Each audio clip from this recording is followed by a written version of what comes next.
Baste Duterte, takot at walang isang salita. Hamon ni Jen Torre, tinakbuhan. Disclaimer. Ang mga opinyon at pananaw sa video na ito ay pawang komentaryo lamang ng may akda. Hindi ito opisyal na pahayag ng anumang institusyon. Layunin ng content na ito ang magbigay ng impormasyon, aliw, at diskusyon base sa mga pampublikong datos, pahayag, at viral na kaganapan. Mga kabuzzers, naghamon. Tapos umatras. Totoo ba na si Baste Duterte ay walang isang salita? Ano na ang nangyari sa Santukan Challenge nila ni Jen? Nicolas Torre. Isang hamon na sana'y nauwi sa pagtulong sa nasalanta ng bagyo. Pero ngayon, mukhang nauwi sa kahiyan.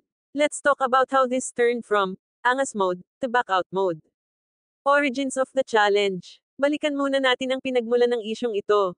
Loud and proud. Si Baste Duterte, anak ni dating Pangulong Rodrigo Duterte, ay nagsalita online ng mayabang sa isang video o panayam. Bagsakan ng angas, suntok ng salita.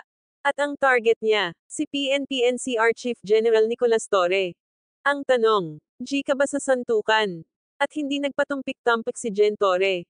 Tinanggap ang hamon. At hindi lang basta santukan, kundi isang charity boxing match na may layuning tumulong sa mga biktima ng baha. May date, may venue, may sponsor pa, lahat ready. Pero nasaan na si Baste?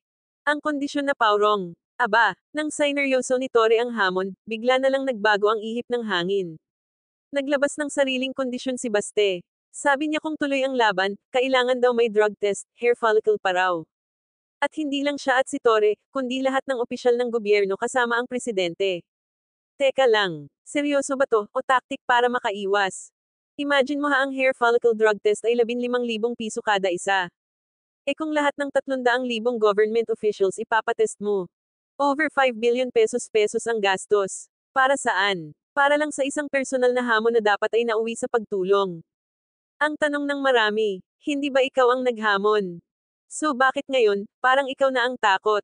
Ang reaksyon ng publiko. Hindi na nga tinantanan ng netizen si Baste. Sa social media, trending ang mga comments.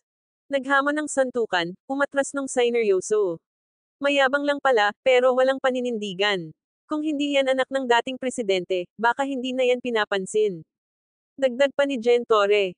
Handa na raw siyang lumaban, at may suporta pa galing kay Senator Ping Lacson, pati kilalang CEO na willing mag-sponsor ng venue. Pero kay Baste, tahimik, walang follow-up, walang klarong sagot. Wala na, deadma, kasaysayan ng mga Duterte sa santukan. Let's be real here, hindi na bago ang mga Duterte sa mga macho bravado o astig-astigan sa media. Si Digong mismo, sanay sa mga linya tulad ng, santukan na lang tayo.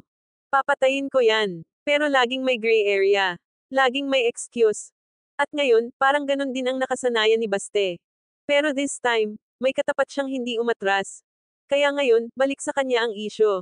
Ang kahihiyan at epekto nito. Sa kultura nating Pinoy, malaking bagay ang salitang, paninindigan. Kung lalaki kang tunay, dapat kaya mong tumayo sa salita mo. Hindi yung naghamon ka, pero nang seryosohin. Biglang kung ano-anong kondisyon ang pinapasa. Kaya ngayon, hindi lang ito tungkol sa santukan. Hindi lang ito tungkol sa droga. Ito ay tungkol sa prinsipyo, pananagutan, at integridad. Sa panahon ngayon na kaliwat kanan ang problema ng bayan. Sana naman, huwag nating gawing laro ang mga personal na pride fights. So, Baste, kung tunay kang lalaki, kung talagang may malasakit ka, at hindi lang puro papogi sa media, tumuloy ka sa laban. At kung ayaw mo na, okay lang. Pero sana, umamin ka ng diretsyo. Huwag na tayong papabibo, pakondisyon, padrama. Mga kabuzzers, anong say nyo dito? Team Torre ba kayo o Team Takbo? Comment down below. Don't forget to like, share, and subscribe for more exposed style content in politikang may halo ng santukan, Saturday Ira, at tunay na tanong para sa bayan. Hanggang sa susunod, ito ang Buzz Pinas, kung saan ang chismis ay may katotohanan, at ang katotohanan, minsan parang chismis.